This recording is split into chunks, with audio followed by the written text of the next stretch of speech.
Hello everyone, welcome back to the channel. Today, we're diving into a topic that's attracting a lot of attention and stirring up fierce debate.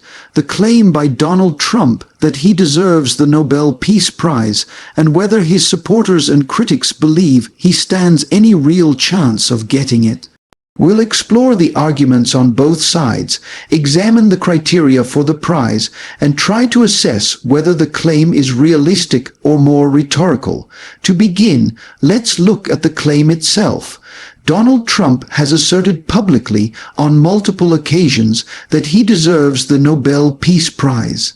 His supporters have rallied around this, pointing to various diplomatic and geopolitical moves during his presidency that they consider peace-building successes.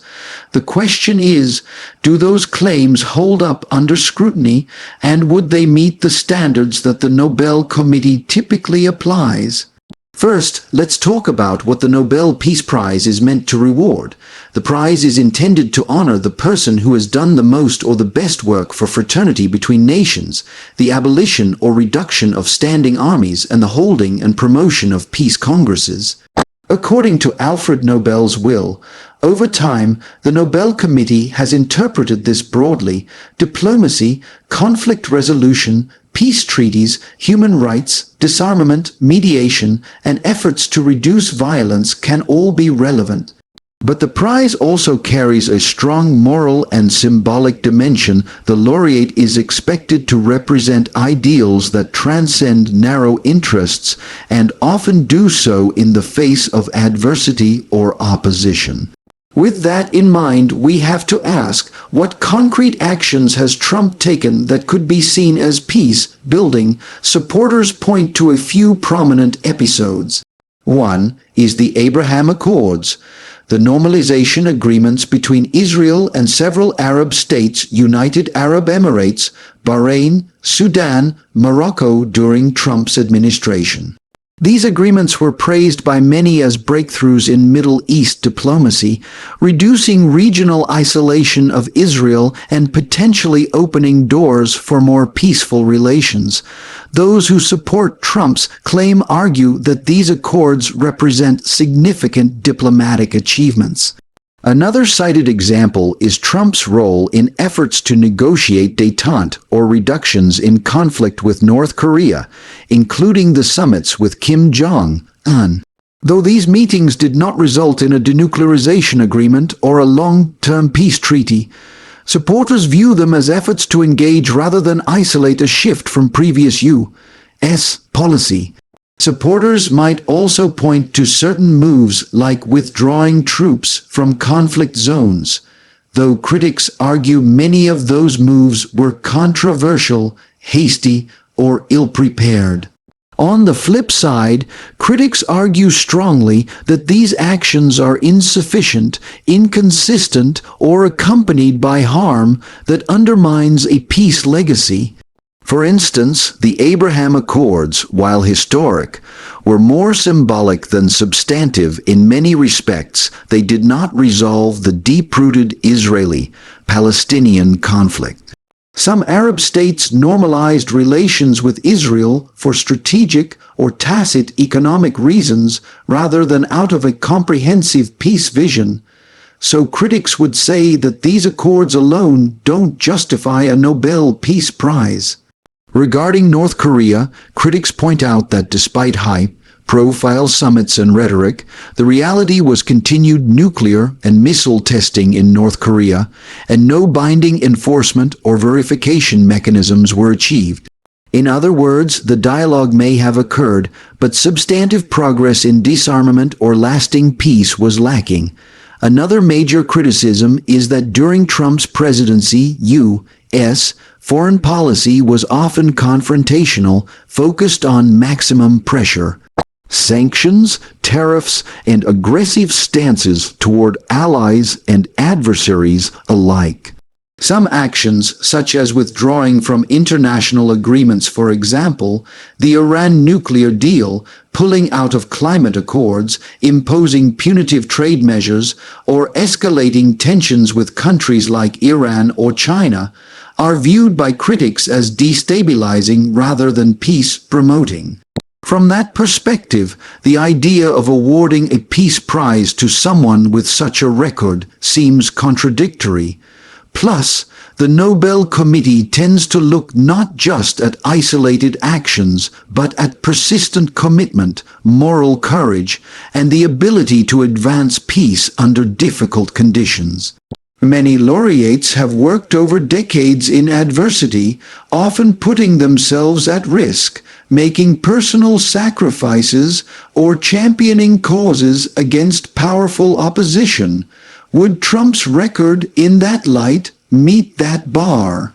That's a serious question. Let's consider whether any structural or procedural barriers make Trump's claim unlikely. One barrier is timing and precedent. The Nobel Peace Prize is rarely awarded to sitting heads of state, especially those whose peace credentials are contested. There is always a concern that political bias or conflict of interest accusations might arise. The Nobel Committee often errs on the side of caution, choosing less polarizing figures or those with broad global recognition across ideological lines. Another barrier is nominations. Only certain qualified individuals or institutions like national politicians, university professors, former laureates, and similar can submit nominations. Even if Trump is nominated, that doesn't guarantee serious consideration. The committee must then sift through many nominations and select those whose contributions are persuasive, sustainable, and clearly aligned with the mission of the prize.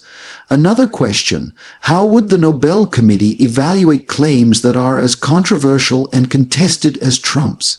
If a candidate's record includes significant domestic or international controversies, human rights criticisms, or policies seen as polarizing, the committee may shy away for fear of undermining the prize reputation or appearing politically partisan.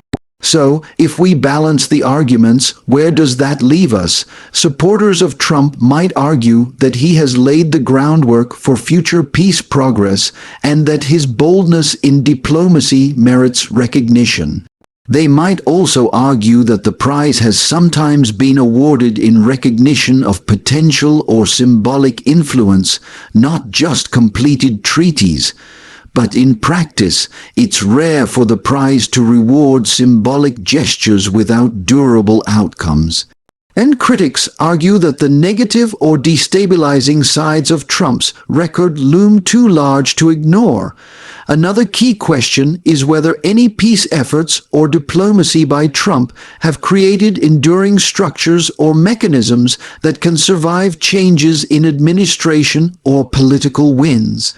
For example, a peace agreement with verification, joint institutions or frameworks, mutual commitments over time.